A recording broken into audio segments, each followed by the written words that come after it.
Des airs du ciel de Montréal. Allons tout de suite, plongeons vers le sol, retrouver Félix Séguin au cœur de la manifestation. Félix, il y a une chose qu'il faut dire aussi, c'est que les policiers ont élaboré un vaste dispositif de policiers, mais cela dit, même s'il y a beaucoup de policiers sur le terrain, l'ampleur de la manifestation a pris un peu tout le monde par surprise. Vous avez bien raison de le mentionner. Écoutez, puis pour documenter cette ampleur-là, là, nous sommes exactement sur le parvis de la basilique Marie-Reine du Monde. Tout ça là, est juste à l'abri de l'hôtel Reine-Élisabeth sur le boulevard René-Lévesque. Mon collègue Yves Poirier vous parlait là, en direct du Square Dorchester tantôt. Et regardez, la manifestation a pris son envol à 18 heures bien précises à partir du QG du SPVM. Beaucoup plus loin sur la rue Saint-Urbain. Et encore à 7 heures, Michel, les manifestants n'ont pas fini de déambuler, ils n'ont pas fini de circuler, donc la queue de la manifestation n'est pas encore arrivée au point de rassemblement qui semble être définitivement là, ici où je me trouve. Alors, vous avez raison qu'au départ, les policiers qui croyaient avoir affaire en début de journée à quelques centaines de personnes ont rapidement vu les rues de Montréal se faire envahir par plusieurs milliers, assurément, de personnes.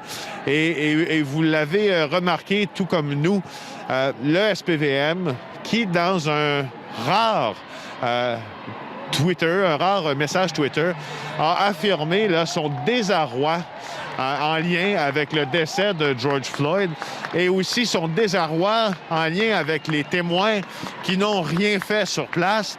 Et ils ont même lancé, c'est pas un appel au calme, mais c'est un appel, on dirait en tout cas, à la tolérance ou une preuve de tolérance du côté policier en disant aux manifestants, nous sommes là pour encadrer votre manifestation pacifique et nous comprenons votre droit de manifester. Et pour l'instant, Michel, je n'ai remarqué aucun heurt entre policiers et manifestants. Alors, lors d'une manifestation contre, disent-ils, la brutalité policière et la discrimination, c'est plutôt rare. Yves, je souligne d'ailleurs, ça vient de... plutôt Félix, pardon. Ça vient de paraître sur le compte Twitter de la police de Montréal, tout juste à l'instant, au moment où on se parlait. Et donc, les polices de Montréal qui tweetent des comportements illégaux ont été observés afin de s'assurer du bon déroulement de l'événement. Nous demandons aux gens de respecter les lois et règlements. Donc, avis à la manif en cours. Pour les gens qui suivent sur Twitter, c'est le fameux hashtag manif en cours qui est toujours utilisé quand il y a des manifestations dans les rues de Montréal. Donc, pour l'instant, on parle de comportements illégaux qui ont été observés. Ça semble rester encore mineur. Cela dit... C'est marginal, Michel. C'est marginal, Michel. Ces comportements illégaux en question, là, pour l'instant, ça nous semble très marginal. On a vu, là, comme vous le dites...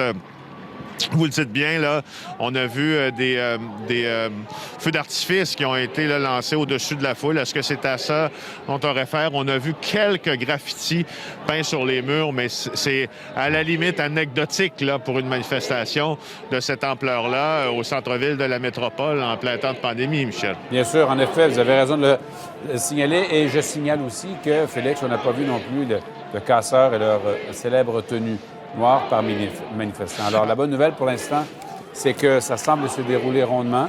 Et aussi, il faut souligner l'ampleur de la manifestation. Il y a vraiment beaucoup de gens qui se sont déplacés. Et comme le rapporte Félix, on est en pleine pandémie. Alors, évidemment, si ça n'a pas été le cas, on peut penser, Félix, qu'il aurait pu y avoir encore beaucoup plus de gens. Félix, on va vous retrouver plus tard. Donc,